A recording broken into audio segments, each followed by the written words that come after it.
Perkenalkan, nama saya Katerina Sri Rahayu, NIM S16137, kelas S19C. Kali ini kita akan membahas mengenai bahaya demam berdarah dengue atau biasa kita kenal dengan DBD.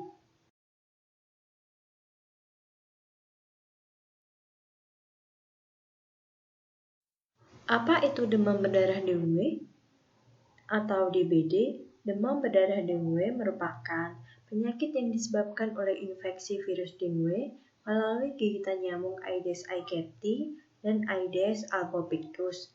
Jadi, penyakit virus ini dibawa oleh nyamuk. Biasanya terjadi di daerah tropis dan subtropis. Selanjutnya kita akan masuk ke gejala demam berdarah dengue. Apa saja gejala demam berdarah dengue itu? Yang pertama yaitu demam tinggi bisa mencapai 40 derajat Celcius. Pada demam berdarah, demam terjadi secara mendadak dan banyak orang yang tidak tahu perbedaan demam biasa dengan demam yang disebabkan oleh DBD. Perbedaan yang mendasari yang harus kita tahu yaitu DBD suhu badan bisa mencapai 40 derajat Celcius. Kemudian demam pada DBD bisa terjadi selama 2-7 hari.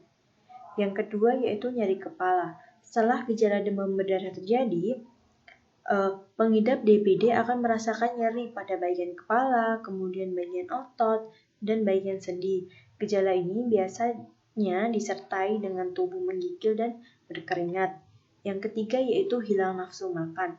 Ketika demam akan kehilangan nafsu makan. Kemudian ketika kita akan memakan makanan, bubur, dan sebagainya, perut kita akan merasakan mual sehingga badan kita akan lemas.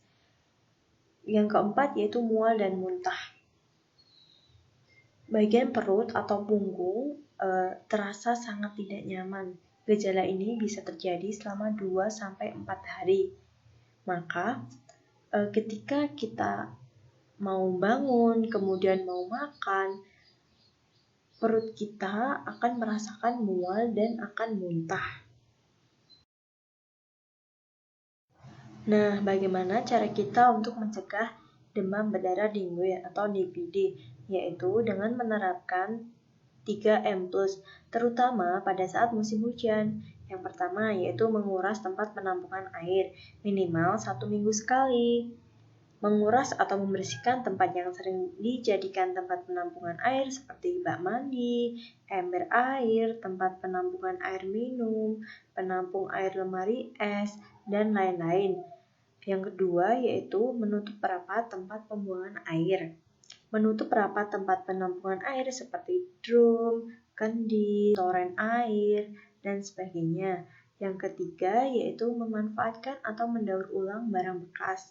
Memanfaatkan kembali atau mendaur ulang barang bekas yang memiliki potensi untuk jadi tempat perkembangbiakan nyamuk yang menularkan demam berdarah.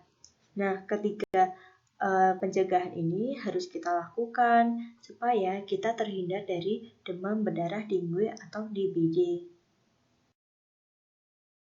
Langkah plus untuk pencegahan demam berdarah dengue atau DBD. Yang pertama, menghentikan kebiasaan menggantung pakaian karena bisa dijadikan sarang nyamuk. Yang kedua, menggunakan lampu saat tidur. Yang ketiga, mengatur cahaya yang cukup di dalam rumah. Yang keempat, memasang kawat anti nyamuk di ventilasi rumah. Yang kelima, menanam tumbuhan pengusir nyamuk. Yang keenam, menaburkan bubuk larvicida atau lebih dikenal dengan bubuk abate pada tempat penampungan air yang sulit untuk dibersihkan. Yang ketujuh, menggunakan obat nyamuk atau anti nyamuk. Sekian dan terima kasih.